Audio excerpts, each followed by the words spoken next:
बुमराह का, चहल का, रोहित का, कोहली का, सबका औसत निकालना सीखेंगे आज कि बैट्समैन का एवरेज कैसे निकाला जाता है, बॉलर का एवरेज कैसे निकाला जाता है, रन रेट क्या होता है। इस पर डिफरेंट एग्जाम में जो क्वेश्चन पूछे जाते हैं उसको सोल्व कैसे किया जाता है।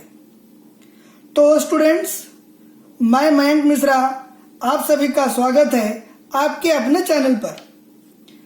पहले 4 वीडियो एवरेज के अपलोड हो चुके हैं और उनके practice set universal study group Telegram channel पे अपलोड कर दिए गए हैं।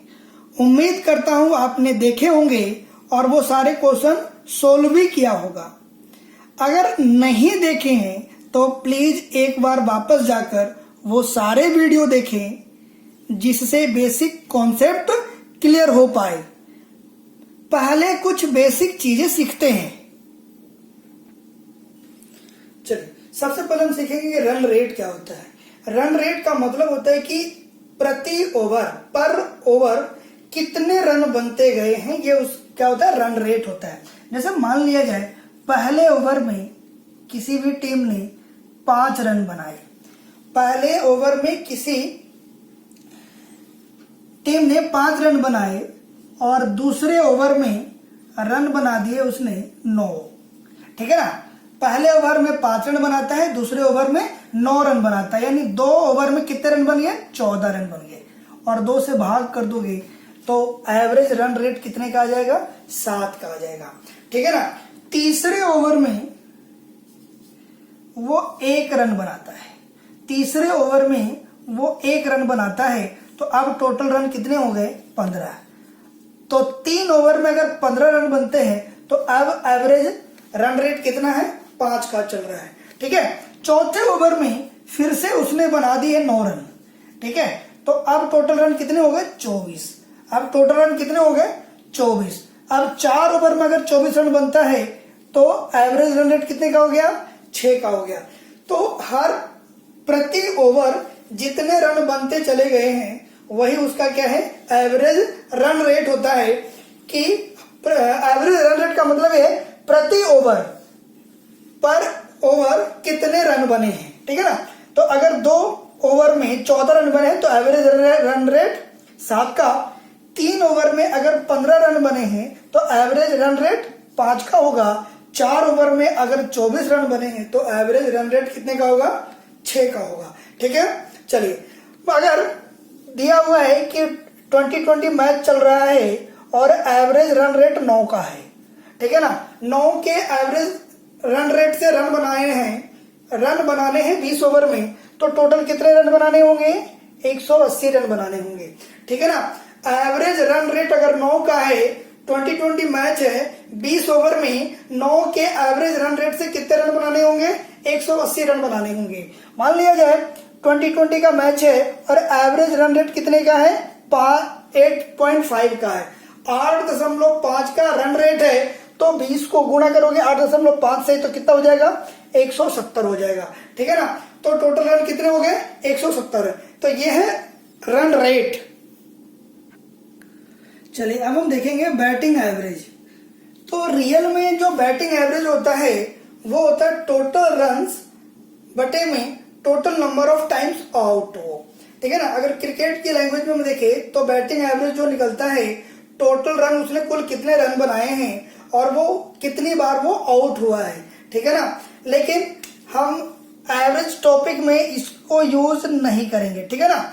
आपको बैटिंग एवरेज कैसे फाइंड करना है कि total run upon total innings यहाँ पे गिवन होता है। Total number of times out नहीं गिवन होगा, कितनी बार वो आउट हुआ है, कितनी बार वो बैटिंग करने आया या कितने इनिंग्स उसने खेले हैं, ठीक है ना। आपको ये फॉर्मूला यूज करना है कि total run upon total innings, कितने इनिंग्स हैं उसके, कितने रन बनाने के लिए। जैसे मान लिया जाए पहले इनिंग में जब वो पहली बार बैटिंग करने आया तो उसने बना दिए 60 रन।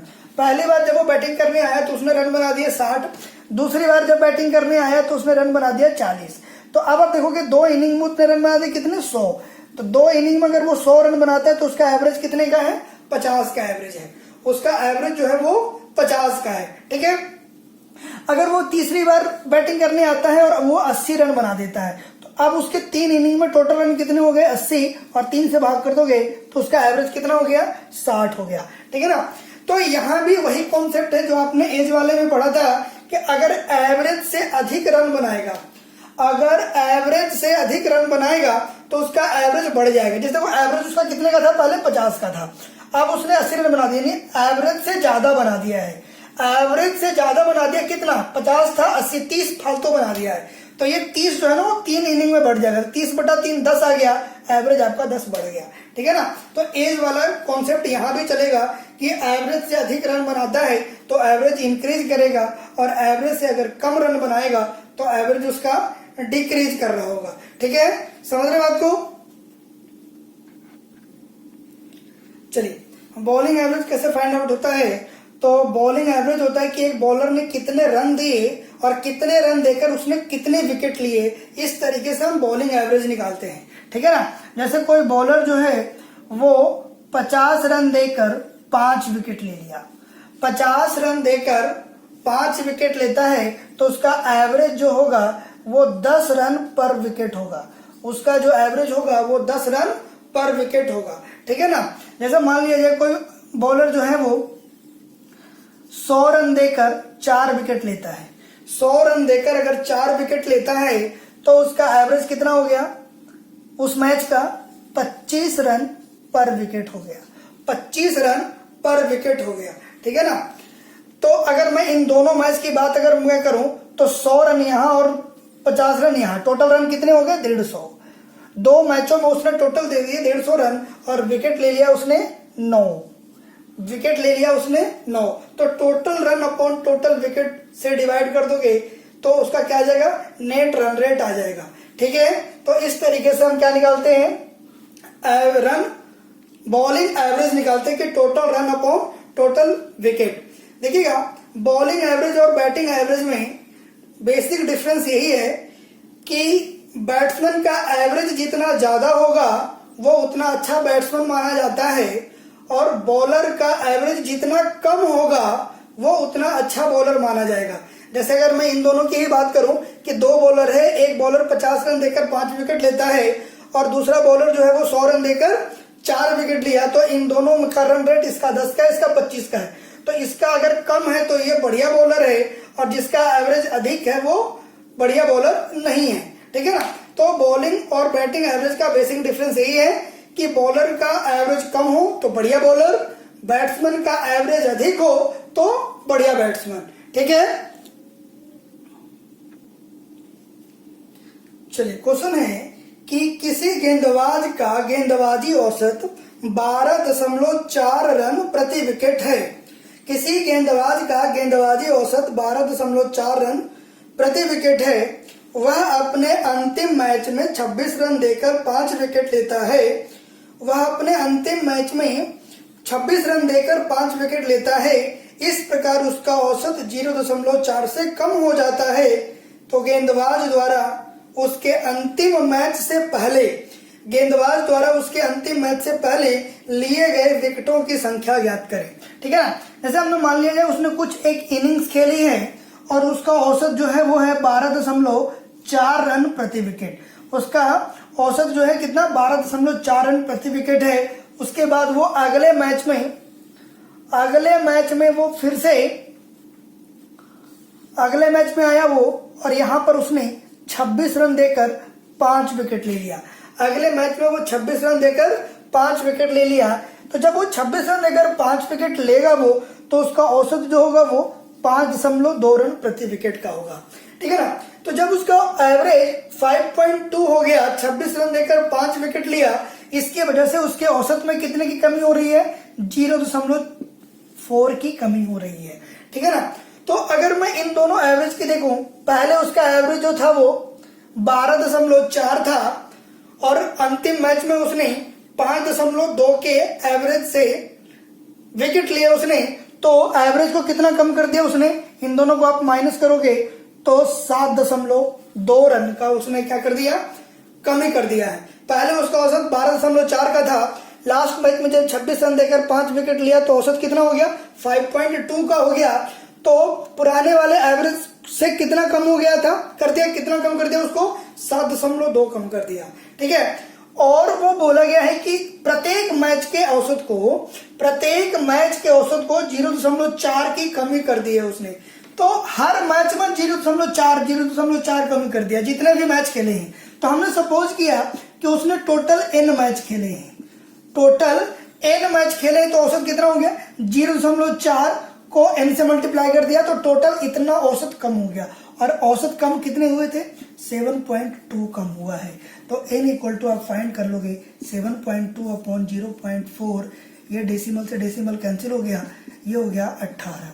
यानी टोटल उसने मैच कितने खेले, 18 मैच टोटल उसने खेले हैं। ठीक है, उसने पूछा है कि विकेटों की संख्या बताइए अंतिम मैच से पहले। तो अंतिम मैच टोटल मैच कितने खेले उसने, 18, यानी एक उससे पहले कितने मैच हो गए उसके पास, 17।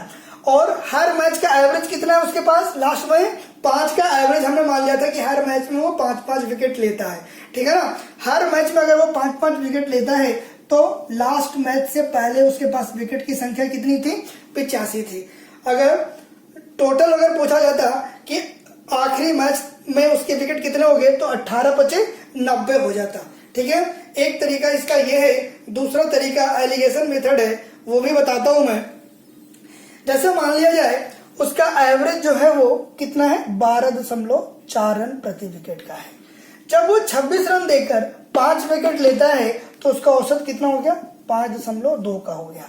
और औसत में 0.4 की कमी हो रही है, यानी 12.4 में 0.4 घटाओगे तो औसत कितने का हो गया, 12 का हो गया। तो एलिगेशन का मेथड ये है कि इन दोनों को माइनस करके हम इधर लिखते हैं। ठीक है ना, तो 12 में से 5.2 को घटाओगे तो 6.8 आएगा। ठीक है ना, 12 में से 5.2 को घटाओगे 6.8 आएगा, और 12.4 में से 12 को घटाओगे तो क्या आएगा, 0.4 आएगा। 0.4 आ गया, ये पॉइंट से पॉइंट हट गया, ये होगा काटोगे तो 17 चौक 68 और 4 एकम 4। ठीक है ना, तो यहां उसने लास्ट में वो था, लास्ट मैच से पहले का मैच कितने थे उसके बाद 17 है, और ये आ गया 1, और यहाँ पे उसने कितने विकेट लिए हैं, 5 विकेट लिए हैं। तो यहाँ पे आप क्या करोगे, 17-25-85। अंतिम मैच से पहले उसके पास कितने विकेट की संख्या होगी, 85। तो इसके 2 मेथड है, दोनों मेथड में से जो भी आपको समझ में आया है उस मेथड से आप इसे यूज करेंगे। ठीक है, चलिए एक और क्वेश्चन बिल्कुल सेम ऐसे है, सिर्फ डिजिट हमने बदला है। क्वेश्चन क्या कहता है, एक गेंदबाज का गेंदबाजी औसत 24.85 रन प्रति विकेट है।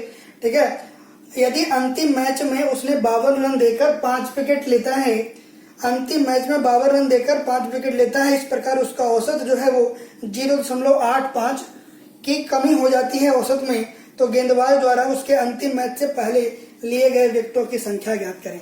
तो उसके पास अगर देखेंगे, अगर उसने यहां तक उसने मैच के टोटल इतनी इनिंग्स खेली है और उसका औसत कितना है, 24.85 है।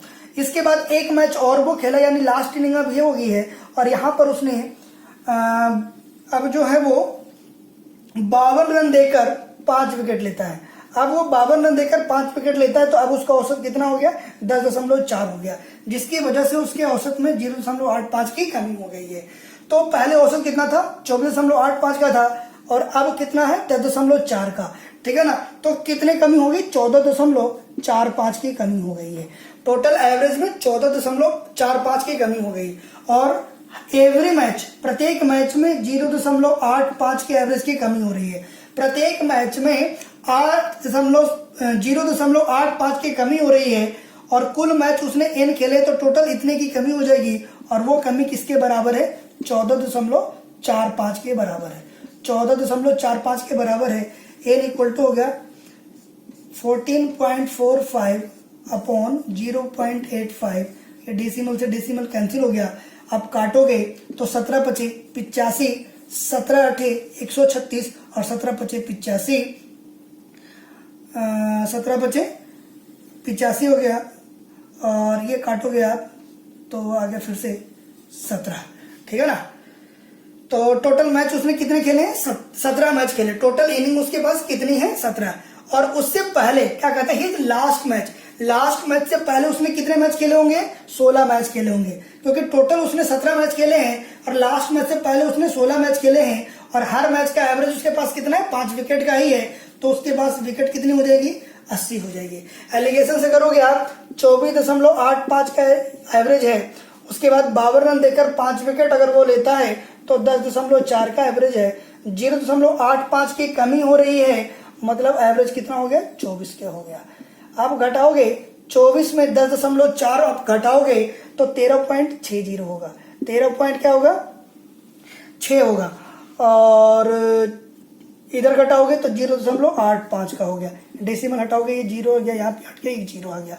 अब काटोगे 17 से तो 17 × 25 = 85 और 17 × 8 = 136, 80 ये हो गया आपके पास एक, और ये हो गया फिर से 5 × 5 और 16 × 25 80।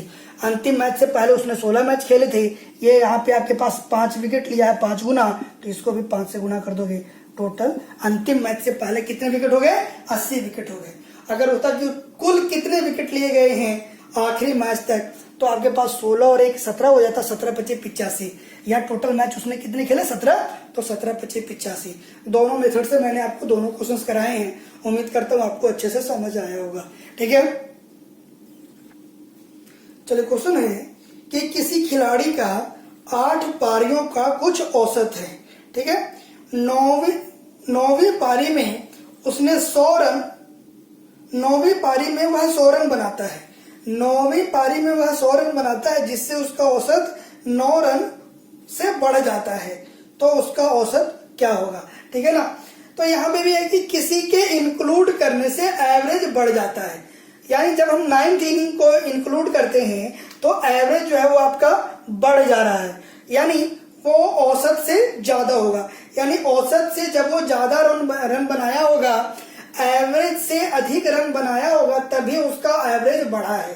ठीक है ना, यानी इतना तो हमें पता चल गया कि उसका एवरेज जो है वो 100 से कम ही है, उसका एवरेज जो है वो 100 से कम ही है। इतना कम है कि देखोगे, यानी आप दूसरे तरीके से कहोगे कि एवरेज से उसने इतना फालतू रन बनाया है, एवरेज से वह इतना अधिक रन बनाया है कि 9 इनिंग को 9 रन बढ़ा दिए हैं, यानी 9 × 81, यानी 9 × 81 रन वो अधिक बनाया है, एवरेज से वो अधिक रन 81 रन अधिक बनाया है, एवरेज से 81 रन अधिक बनाया है, मतलब उसका एवरेज जो था वो 19 रन का था।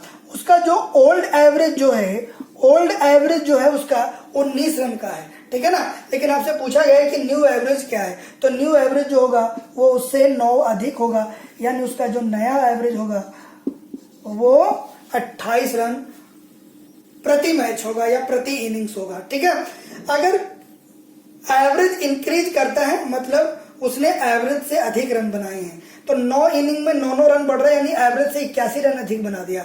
100 रन बनाया तो एवरेज से 81 ज्यादा बना दिया है, मतलब एवरेज कितने का है, 19 का है, यानी पहले उसका एवरेज कितने का था, 19 का था। अगर आपसे ओल्ड एवरेज पूछा जाए तो 19 का बताओगे, अगर आपसे न्यू एवरेज पूछा जाए तो 9 उसमें आप जोड़ दोगे। ठीक है, चलिए सेम क्वेश्चन एक और है, बस यहाँ पे एवरेज डिक्रीज हो रहा है।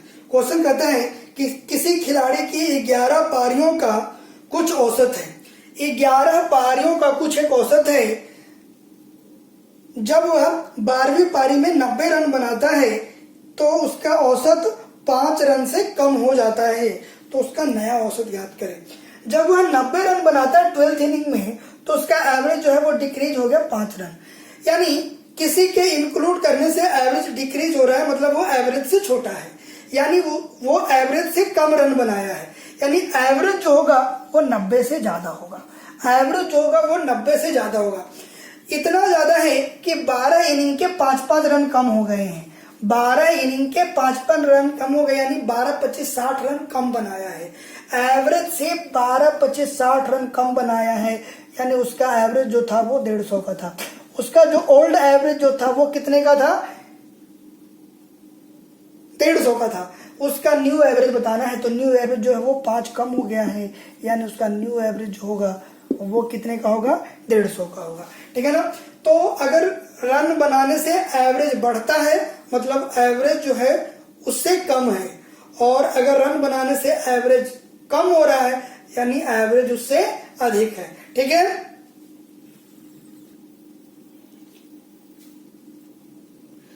चलिए क्वेश्चन है कि किसी खिलाड़ी के 30 पारियों का औसत जो है वो 40 है और उसका मैक्सिमम स्कोर जो है न्यूनतम स्कोर से मिनिमम स्कोर से 100 रन अधिक है। यदि इन दोनों पारियों को निकाल दिया जाए, हटा दिया जाए, तो बाकी के पारियों का रिमेनिंग इनिंग्स का औसत 38 हो जाता है, तो खिलाड़ी का मिनिमम स्कोर क्या है ये बताना है। अब आप देखेंगे कि 30 इनिंग का एवरेज जो है वो 40 है, ठीक है ना। उसके बाद मैक्सिमम और मिनिमम दो इनिंग्स को हटा दिया, एक्सक्लूड कर दिया, तो रिमेनिंग इनिंग्स कितने रह गए 28 और अब उसका एवरेज कितना है 38 का है, ठीक है ना। तो अब आप देखोगे कि 2 इनिंग हमने हटा दिया और एवरेज भी 2-2 कम हो गया है। तो 2-2 कम हो गया, इसका मतलब ये हुआ कि 56 रन कम होंगे। ये 56 रन कम हो गए हैं। 28 इनिंग है और एवरेज जो है वो 2-2 कम हुआ है। एवरेज जो है वो 2-2 कम हुआ है, यानी 28 इनिंग के अगर 2-2 रन कम हुए हैं, यानी 28 दूना 56 रन कम बने हैं। यानी बाकी के 2 पारियां जो बचेंगी उसमें 36 रन अधिक बनाना होगा, तब जाके एवरेज 40 का आया होगा। यानी देखोगे 28 इनिंग हो गई है, मैक्सिमम और मिनिमम 2 इनिंग और बचे हैं। यानी अगर 30 पारियों का औसत 40 है, तो जो 2 इनिंग बच गई हैं 28 के बाद 29 और 30, उसका भी एवरेज 40-40 का ही होगा, क्योंकि टोटल 30 इनिंग का एवरेज कितना है 40 है। यानी हर इनिंग में 40-40 रन बनाए होंगे। ऐसा माना जाता है कि अगर एवरेज 40 का है तो हर इनिंग में 40-40 रन बनाए होंगे। तो 28 इनिंग में अगर 38 है, तो जो बची हुई है 2 इनिंग जो बची हैं 29 और 30, एवरेज ये 40 होने की वजह से दोनों इनिंग में 40-40 रन होंगे। और बाकी के जो 2 इनिंग में जो 56 रन कम बने हैं ना, वो 56 रन इन्हीं 2 इनिंग्स में बने होंगे अधिक, ठीक है ना। एवरेज से वो 56 रन अधिक बनाना होगा, क्योंकि 28 पारियों का औसत 38 है। 30 पारियों का 40 होने के लिए औसत से उसको 56 ज्यादा बनाना होगा। यानी बाकी के 2 इनिंग में उसने मैक्सिमम और मिनिमम को मिला दिया जाए तो टोटल 40-40-80 और 50-136 रन बने होंगे। यानी मैक्सिमम और मिनिमम स्कोर को ऐड करेंगे तो टोटल रन कितने हैं 136 है। अब आपको बताना है कि लोएस्ट स्कोर कितना है। आपको क्या करना है, यहाँ पे देखोगे कि उसका जो मैक्सिमम स्कोर है मिनिमम से 100 ज्यादा है। आप क्या करो, फटाफट से इसमें से 100 घटा दो। जितने का डिफरेंस है ना मैक्सिमम और मिनिमम को, वो माइनस कर दो। कितना बच गया 36। अब 36 को 2 से भाग कर दो, कितना बच गया 18। उसका मिनिमम स्कोर जो होगा वो 18 होगा और मैक्सिमम इससे 100 अधिक है, यानी 118 रन उसका मैक्सिमम होगा। कुछ इसमें सपोज करने की जरूरत नहीं है। जितना एक्सीड्स कर रहा होगा, जितना अधिक होगा, वो घटा दोगे और 2 से डिवाइड कर दोगे तो मिनिमम स्कोर आ जाएगा। तो अगर आपसे मिनिमम स्कोर पूछा होता, लोएस्ट स्कोर आपसे पूछा है, तो लोएस्ट स्कोर आपका कितना हो गया 18। आपसे अगर हाईएस्ट स्कोर पूछा गया होता तो कितना आता 118। चलिए एक और क्वेश्चन सेम ऐसा है, सिर्फ डिजिट बदला हमने। क्वेश्चन है कि 40 पारियों का औसत कितना है 50 है। 40 पारियों का औसत 50 है और मैक्सिमम स्कोर जो है मिनिमम से 172 अधिक है, और इन दोनों इनिंग्स को हटा देंगे तो 38 इनिंग का औसत कितना हो जाएगा 48 हो जाएगा। तो बताना है कि उसका लोएस्ट या हाईएस्ट स्कोर क्या होगा। अब आप देखोगे 40 इनिंग का औसत कितना है आपके पास 50 है, ठीक है। 2 इनिंग हटा दिया हमने तो औसत जो है वो कितना हो गया 48 हो गया। यानी 2-2 औसत आपके यहाँ पे भी कम हो गया है, यानी 38 गुना 2 76 रन अधिक बनाए होंगे। यानी जो 2 इनिंग बचा हुआ है 38 के बाद 40 होने के लिए जो 2 इनिंग बचा हुआ है मैक्सिमम और मिनिमम का, उसमें एवरेज से 76 रन अधिक बनाना होगा। यानी 2 इनिंग का और एवरेज कितना है 50 और 50 तो होगा ही, क्योंकि अगर टोटल एवरेज 50 का है तो हर इनिंग का एवरेज 50-50 का होगा। यानी जो रिमेनिंग 2 इनिंग है हाईएस्ट और लोएस्ट, उसका स्कोर एवरेज कितना हो गया 50 और 50, और 50 और 50 से आपको 76 अधिक बनाने होंगे।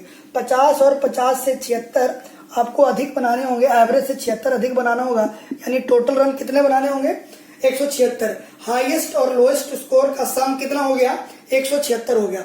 अब आपसे अगर लोएस्ट पूछा है तो जो जितना एक्सीड्स कर रहा है, जितना डिफरेंस है, वो आप सबसे पहले घटा दो। 172 घटा दे, कितना गया 4, 4/2 आपके पास आ गया 2।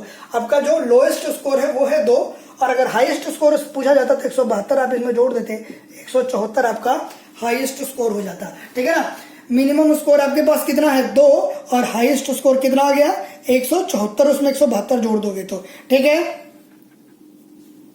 उम्मीद करता हूं क्रिकेट वाला कॉन्सेप्ट आपको अच्छे से समझ में आया होगा। ठीक है, इस वीडियो के जो प्रैक्टिस सेट है वो जल्द ही मैं टेलीग्राम चैनल पे अपलोड कर दूंगा। मेरा टेलीग्राम का नाम है यूनिवर्सल स्टडी ग्रुप। ठीक है, तो इस वीडियो को आप अच्छी लगी होगी आपको तो लाइक कमेंट्स कीजिएगा और अपने फ्रेंड को शेयर भी कीजिए। और अगर आपने चैनल को सब्सक्राइब नहीं किया है तो सब्सक्राइब जरूर कर दे। Okay, all the best, thank you.